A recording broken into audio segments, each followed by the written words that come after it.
Bonjour à tous, je m'appelle Valérie Pinault et bienvenue à la première émission de la nouvelle saison d'Hebdo4.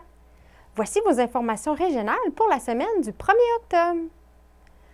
Le Gala Inclusion des personnes handicapées de la Gaspésie-les-Îles, une rencontre avec une récipiendaire du prix Humain Inspirant, le rallye recherche de la Bibliothèque de Grande-Rivière, le tricodon du défi Alzheimer, un atelier d'information sur le démarrage d'entreprise. Le 1er octobre, c'est la Journée internationale des aînés. Et votre chronique Rendez-vous. Télévague vous souhaite une très bonne émission. C'est le 9 septembre dernier, à Carleton-sur-Mer, qu'avait lieu le tout premier gala Inclusion des personnes handicapées pour notre région. Nous avons rencontré Ghislain Gagnon, le directeur général du regroupement des associations des personnes handicapées Gaspésie-les-Îles, pour nous en parler. Est-ce que tu pourrais parler du rôle de RAVJ? Oui, bien, le regroupement des associations des personnes handicapées Gaspésie-les-Îles, le RAVJ, son rôle, c'est de défendre les droits collectifs des personnes handicapées. Donc, nous, on a 14 associations un peu partout en Gaspésie et aux îles, et on s'occupe de la portion de défense de droits. On va faire de la représentation, de l'analyse politique non partisane, de l'éducation populaire autonome et de la mobilisation sociale pour, c'est ça, on va contrer les préjugés envers les personnes handicapées, se battre pour l'accessibilité universelle, donc l'accessibilité physique des lieux, et pour l'inclusion sous toutes ses formes. Ça fait combien de temps ça existe? On fête notre 40e anniversaire cette année, donc depuis 1983. C'est Martin Trépanier qui a démarré tout ça avec de nombreux organismes là, qui font encore partie aujourd'hui du RAVJ. Donc 40 ans de défense de droits en Gaspésie aux îles. À Carleton-sur-Mer, le 9 septembre, il y a eu le Gala Inclusion des personnes handicapées de Gaspésie et les Îles-de-la-Madeleine. Ouais. Qui a eu l'idée de créer ça? L'idée, ça je l'ai toujours dit, nous vient des îles de la Madeleine, comme beaucoup d'autres bonnes idées viennent de là, parce qu'on sait qu'aux îles, c'est pas pareil. Mais l'an dernier, ils ont organisé un événement qui s'appelait Tapis Rouge, qui était organisé par l'Association des personnes handicapées des îles de la Madeleine. Et moi, je suis allé remettre 2 prix là, et je suis tombé en amour avec ce concept-là de souligner des humains inspirants. C'était pas nommé comme ça, mais moi, c'est le même que je l'ai accueilli. Vraiment, c'était un moment émotif avec des performances musicales, parce que des gens, on remettait des prix.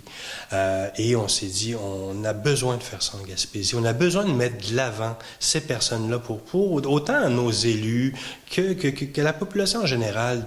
Tu sais, quand tu assistes à un spectacle comme ils ont assisté, qu'on voit des performances d'un trisomique qui fait du rap, d'une autiste qui chante avec tout son cœur, d'une comédie musicale réalisée par 10 personnes handicapées, ou, tout ce qui est l'implication, comme Sonia, son implication communautaire, quand on voit ces gens-là, c'est inspirant. On se dit, on doit bâtir une société en les considérant. Puis pas tout le temps les voir des fois comme une dépense ou comme donc on doit vraiment être inclusif, ouvert, et on trouvait ça nécessaire de faire un événement comme ça. Donc le gala était un succès.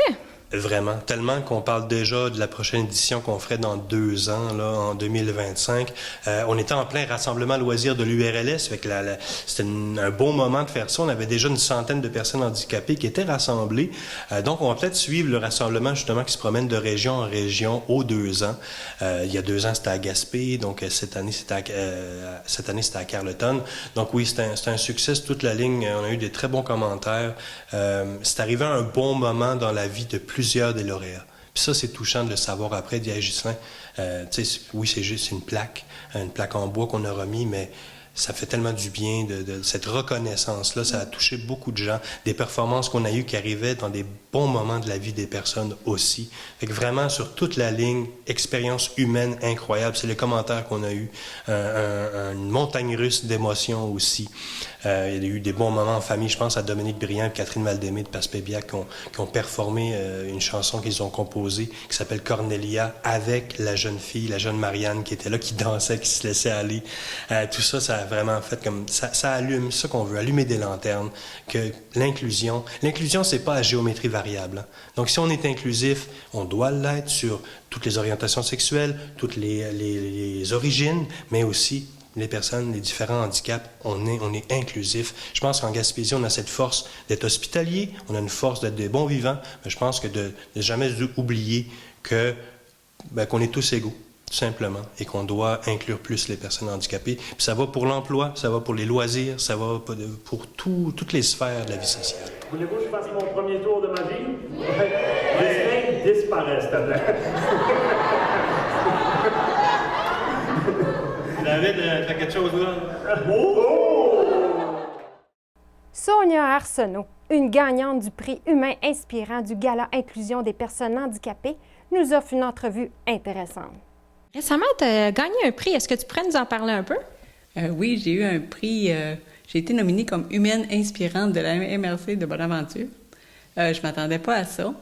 Puis j'ai été touchée parce que c'est Pascal Poirier qui a donné ma candidature, que je peux dire. Puis elle a fait un beau petit texte. Elle a parlé là, pour dire que mes implications, puis qu'est-ce que je faisais. Fait que ça a été reconnu. Puis les gens du gala ont plus compris qu'est-ce que je faisais. Je faisais pas rien que de me fourrer le nez partout, mais je m'impliquais puis j'essayais de faire avancer les choses. Fait que c'était bien pour moi. Donc, tu étais surprise quand tu as su que tu avais gagné. Oui, très surprise. Puis, qu'est-ce que ça représente pour toi d'avoir gagné ce prix-là? Moi-même, ça m'a permis de plus réaliser ce que je faisais. Tu sais, on dirait que quand Pascal me les a nommés, je me disais, oui, c'est vrai, c'est moi qui ai tout fait ça. Fait que ça m'a... je m'ai trouvée hot, là, parce que j'avais pas réalisé que j'avais fait tout ça. Peux-tu nous parler de tes implications dans différents organismes? Comme je suis beaucoup connue parce que je suis beaucoup dehors puis que je vois un petit peu tout ce qui se passe dans le village de Bonaventure, j'ai commencé en 2020, quand ça a été la pandémie. Je me suis impliquée dans la Maison Marie-Pierre. Je cherchais de l'aide, des bénévoles pour être dans le conseil d'administration. Fait que je me suis impliquée. Puis en rentrant dans la Maison Marie-Pierre, j'avais jamais rentré avant. Puis je me suis aperçue que même moi, je pouvais pas passer. Donc, une maison avec des personnes déficientes en santé mentale, handicapées souvent, physiques, il fallait comme aménager ça un petit peu mieux que ça. Fait que, tu sais, ça les a réveillés. Fait que là, maintenant, on a un projet qu'ils vont tous mettre des lits à personnes dans les chambres, puis dans la salle de bain, il va être plus adapté. Fait que, tu sais, ça me touchait, fait que j'essaie de faire profiter aux autres ce que moi, j'ai eu la chance de profiter. Fait que après ça, j'étais déjà dans la fac, dans le conseil d'administration comme trésorière. Fait que c'est pour ça que je touchais un peu la Maison Marie-Pierre. Puis là, l'année passée, je me suis impliquée dans Entretien Chaleur parce que c'est grâce au service qu'on a de soins à domicile que je peux être à la maison, chez nous. Tu sais, moi, en 2013, quand j'ai parti de ma maison à Caplan, j'étais classée comme centre d'accueil. Fait que j'aurais été en centre d'accueil. Fait qu'à 40 ans, je me voyais pas dans le centre d'accueil jusqu'à la fin, là. Fait que j'ai toutes fait les démarches pour pouvoir être dans mon appartement. Puis, je te dirais que les intervenants, ils croyaient pas vraiment. Puis ça fait 10 ans que je suis là. Puis ça va très bien, mais grâce aux services d'entretien chaleur qui viennent m'aider à répondre à mes besoins. Okay. Fait que j'ai décidé de m'impliquer là-dedans pour essayer de donner cette aide-là au plus de monde possible. Fait que dans le fond, je m'implique un peu pour mes besoins à moi, mais bon, ça aide les autres. Puis dans la vie de tous les jours, est-ce que tu peux nous parler s'il y a encore des problématiques d'accès à des lieux? C'est sûr qu'on a évolué. Je pense que c'est beaucoup mieux, c'est de mieux en mieux maintenant. Sauf que c'est sûr que, mettons, dans les pharmacies, le concept des pharmacies veut mettre des présentoirs un peu partout. Fait que le fauteuil roulant, puis même le panier de commission, il passe pas partout, tu sais. Fait que ça, on a essayé de le faire changer, mais c'est dur, c'est difficile. Les rampes d'handicapés ou les entrées plein pied, là, que j'appelle, il y en a de plus en plus, mais il y a encore des personnes à convaincre, comme les restaurants, il y a souvent des marches. Tu sais, fait que il faut aller dans les restaurants parce que c'est accessible. Puis pour terminer, est-ce que tu aurais un message à transmettre aux gens qui vivent des défis comme toi au quotidien? C'est de ne pas lâcher, d'être persévérant, puis d'aller jusqu'au bout. Puis si on se fait dire non, n'hésitez pas à demander pourquoi on vous a dit non, pour peut-être qu'on peut répondre. Tu sais, comme moi, j'ai déjà demandé pour une chaise qui m'avait été refusée. Fait que j'ai demandé pourquoi elle m'avait été refusée. Puis quand ils m'ont dit qu'eux, ils mettaient juste l'accent sur la mobilité puis le positionnement, ben j'ai tout adapté mes besoins au positionnement puis à mobilité. Fait que je l'ai eu finalement. Puis ça a permis à 5 autres personnes de la région de l'avoir. T'sais, donc, j'ai aidé à obtenir quelque chose parce que j'ai la force puis la tête de cochon de le faire. Fait que ça permet à d'autres de profiter de plus. À partir d'aujourd'hui, Télévague vous offre le gala Inclusion en intégralité sur nos ondes. Avis aux personnes qui ont le goût de se faire aller les méninges. La Bibliothèque de Grande-Rivière vous offre un rallye recherche. Nous avons rencontré Marie-Paul Fournier pour nous en informer. Bonjour Marie-Paul. Bonjour Valérie. Ça vaut vraiment la peine de mentionner, ça fait combien d'années que vous faites du bénévolat ici à la Bibliothèque de Grande-Rivière? Ça fait 45 ans cette année. Wow, merveilleux. Merci. Je voudrais savoir, c'est quoi l'origine exactement du rallye recherche? Le rallye recherche a été conçu au départ par M. Jean-Claude Bisson en 2004 pour des fonds pour la Maison de la culture de Grande-Rivière, devenue aujourd'hui Courant culturel. Et ça se perpétue depuis des années. Puis lui, il est décédé il y a 3 ans. Fait que j'ai donc décidé de prendre la relève, une année seule, mais depuis 2 ans avec 2 collègues, donc Claudine Baudin et Monique Preston. Pouvez-vous nous expliquer exactement c'est quoi le rallye recherche? Le rallye recherche, je vais te montrer un peu. C'est un style comme ça. C'est un jeu questionnaire. C'est différentes facettes d'actualité, différents sujets. Il y en a pour tous les goûts. Ça comprend 20 sections de 10 questions chacune. Pardon, 19, parce qu'il y a le mot croisé qui est quand même plus long. Puis, les gens peuvent le faire individuellement ou en équipe de 4. Puis, il y a des beaux prix à gagner, 200 $, 125, 75 et 35 $ parmi tous les participants. Ça coûte 25 $ pour s'inscrire, payable en virement Interac ou en retournant les copies-réponses. On a combien de temps pour le faire? 3 mois. Ça a commencé débuté vendredi, le 15 septembre, mais on en vend tous les jours. Juste aujourd'hui, j'en ai vendu encore 4. Est-ce que c'est ouvert à tous? Oui. Bien, la plupart des gens qui le font, ce sont plutôt des retraités ou des gens adultes. Là. Parce que les questions dans l'ensemble, c'est plus pour adultes que pour jeunes. Là. Est-ce qu'on est obligé d'être résident de Grande-Rivière? Non, non, non. On a à Montréal, on a à Rimouski, on a au Nouveau-Brunswick, on a aux îles-de-la-Madeleine. Ça vient de partout. Là, à date, aujourd'hui, là, j'en ai 37 exemplaires de livrets. Okay. Dont 3 par la poste et les autres par PDF, par courriel.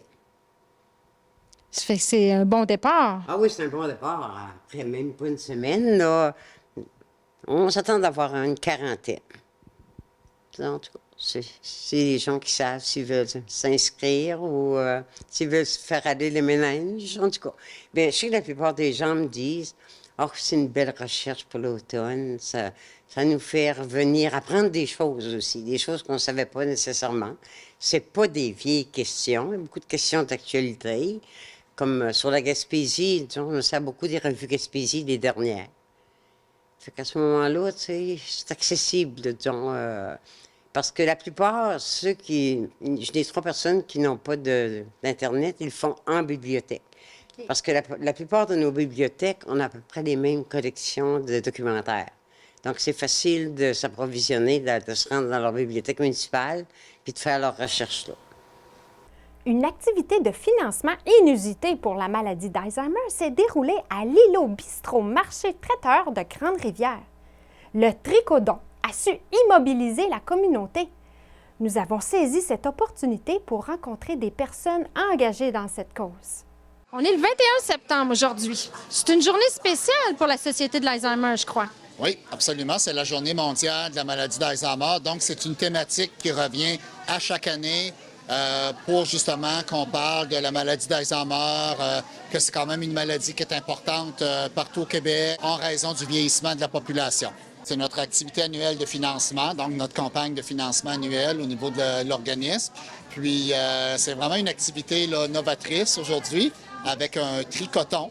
Donc, c'est la première fois qu'on a ce genre d'activité-là, la Société Alzheimer. Donc, c'est le fun de voir l'effervescence, de voir les dames qui font du tricot et qui remettent leurs profits à la Société Alzheimer. Ça, c'est seulement pour la région MRC Rocher-Percé, c'est ça? Oui, c'est ça. Bien, notre campagne de financement est organisée dans chaque MRC de la Gaspésie-les-Îles. Donc, on a un président, présidente d'honneur dans chaque secteur de la région. Et au niveau de la famille qui sont à la présidence d'honneur ici, ils ont pensé à plein d'activités. Ils ont pensé solliciter aussi des gens de leur entourage pour tenir des activités de financement, dont celle aujourd'hui à Grande-Rivière. Votre campagne de financement, est-ce qu'elle avance bien? Oui, ça va bien. On a un objectif de 140 000 et à ce jour, là, on a déjà 115 000 vraiment de comptabilisés. Donc, ça va bien, oui.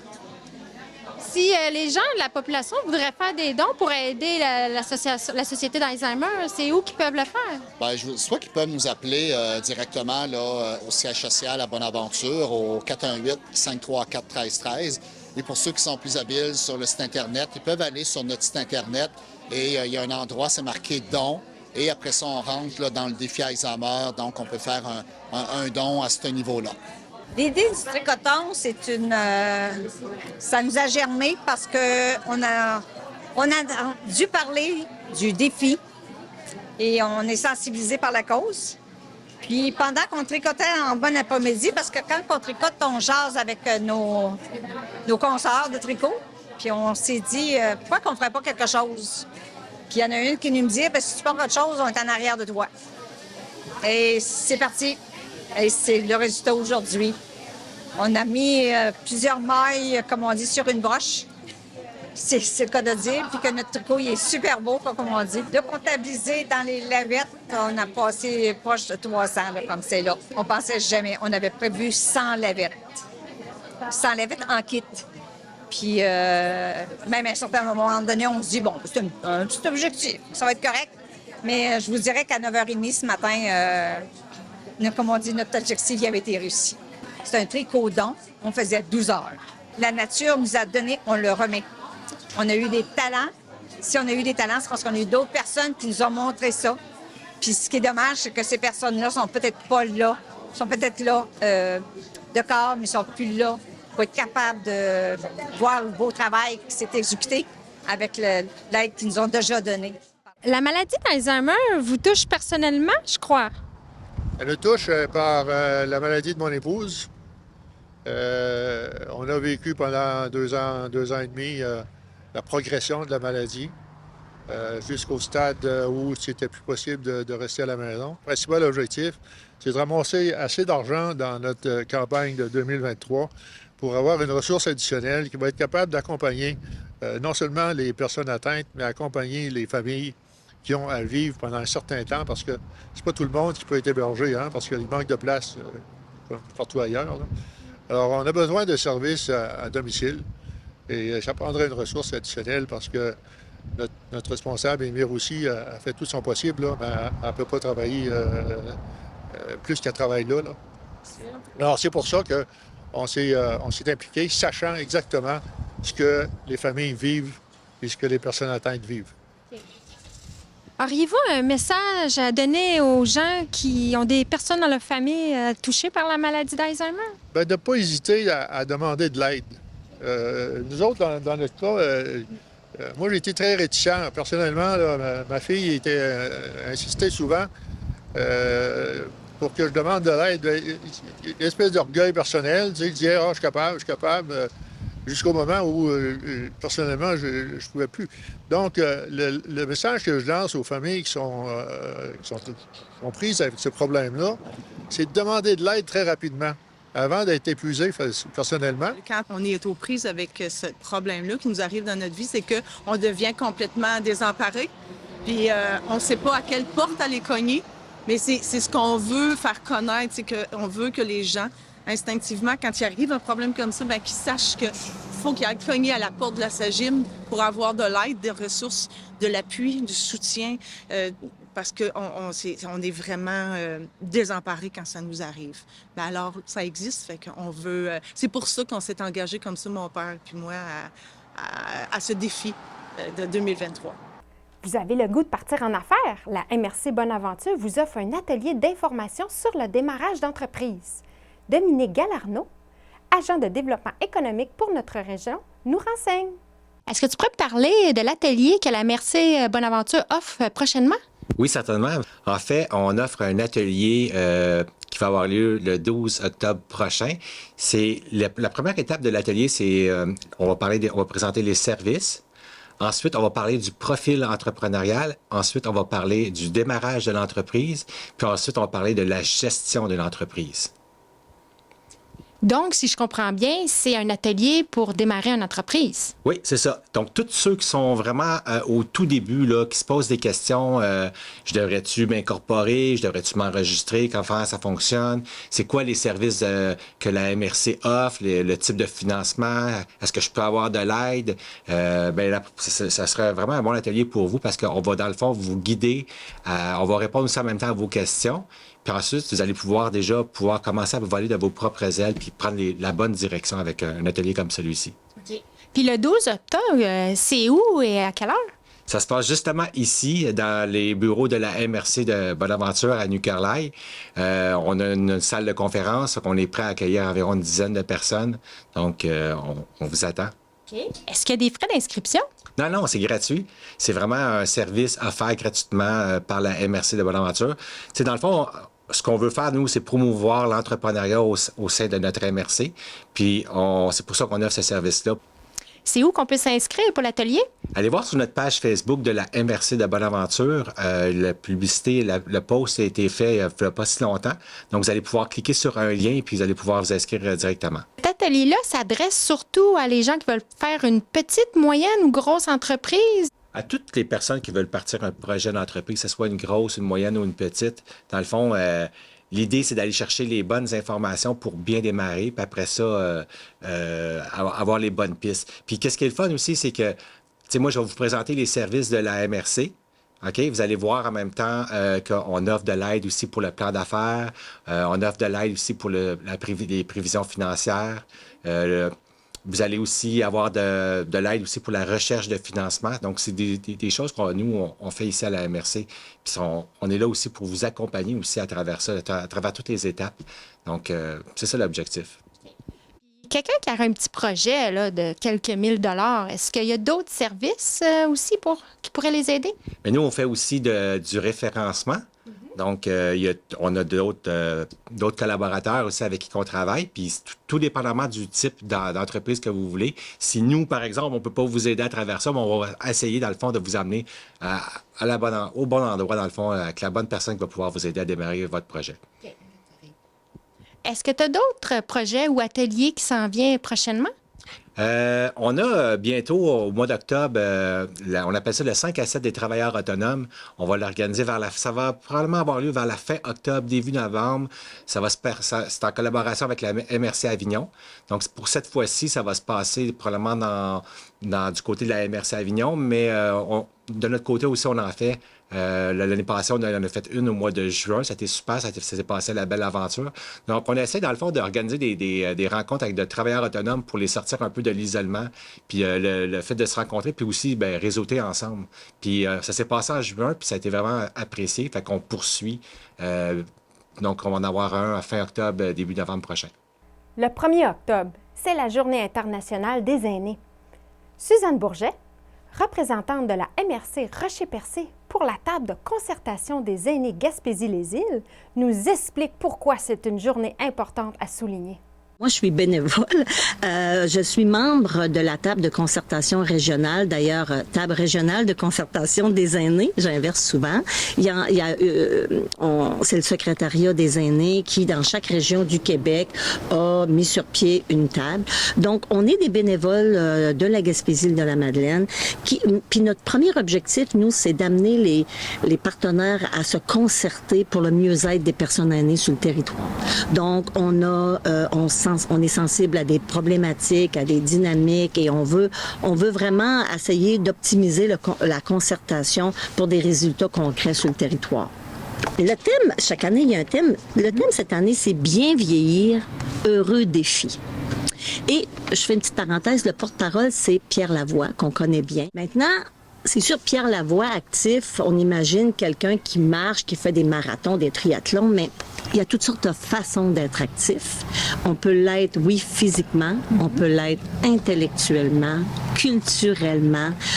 Donc, il y a toutes sortes de façons, dépendamment de notre condition quand on est vieillissant. Donc, si on peut pas faire des marches, ben on peut lire, on peut apprendre un instrument de musique, on peut... Et il y a aussi être actif au plan social. Ça, c'est crucial. D'ailleurs, quand je travaillais à la Société Alzheimer, je répétais les facteurs de protection. Très important, la vie sociale, les contacts avec autrui pour nous stimuler, oui, intellectuellement, puis affectivement. Donc, il y a toutes sortes de façons d'être actif. L'important, c'est de l'être. Il faut s'approprier notre vieillissement. C'est incontournable. Puis comment on vieillit, ça nous appartient. On a des choix d'être actif, d'être impliqué, de croire en notre valeur, puis de contribuer à la communauté. Et c'est aussi collectif parce que on peut se joindre à des gens, faire partie des organisations. Et Dieu sait qu'il y en a plein. Et quand j'ai travaillé à la Société Alzheimer, j'ai côtoyé des gens, puis tu sais, les dits vieux, là, les personnes vieillissantes, c'est tout un éventail. Puis ça n'a rien à voir des fois avec l'âge. Il y a des gens, parce qu'ils ont une bonne santé, parce que c'est leur nature, sont vraiment dynamiques. Donc la contribution des aînés dans une vie communautaire, c'est incroyable. Même s'il n'y a pas quelque chose de structuré dans un village, il n'y a rien qui empêche les familles de souligner dimanche ou même samedi soir la Journée internationale des aînés. Donc, on peut faire... Rappelons-nous des personnes aînées qui sont isolées parce qu'ils n'ont pas de véhicule, ils peuvent pas conduire. Donc, on peut faire des sorties, des balades en auto, on peut aller déjeuner, on peut dîner, on peut juste se préoccuper puis d'être ensemble, d'être avec quelqu'un, puis valoriser le fait d'être aîné, c'est une contribution, même si on est à la maison puis on sort peu. Moi, j'ai une maman, j'ai la chance d'avoir ma maman de 94 ans.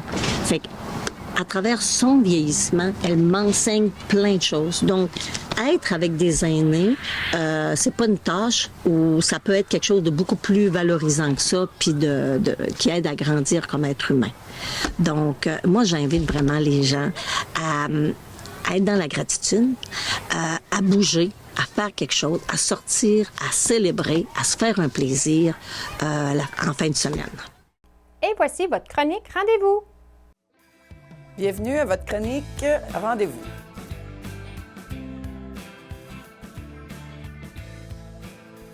Une élection partielle aura lieu le 8 octobre prochain à la ville de Passepébiac. Le vote par anticipation sera le dimanche 1er octobre 2023 de midi à 20h. Le jour du scrutin, dimanche le 8 octobre 2023 de 10h à 20h.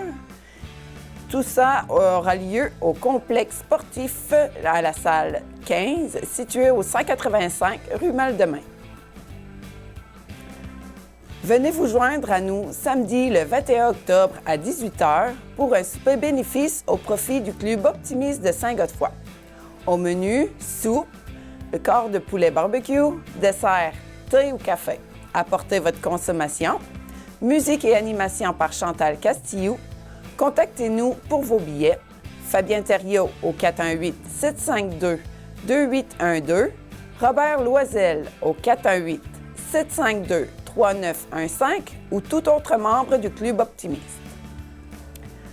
Message à nos membres organismes, faites-nous part de vos activités à Télévague par courriel au courrier à commercialtélévague.com ou véronique.télévague@commercialgmail.com, par téléphone au 418-752-6578 ou par télécopieur au 418-752-6559.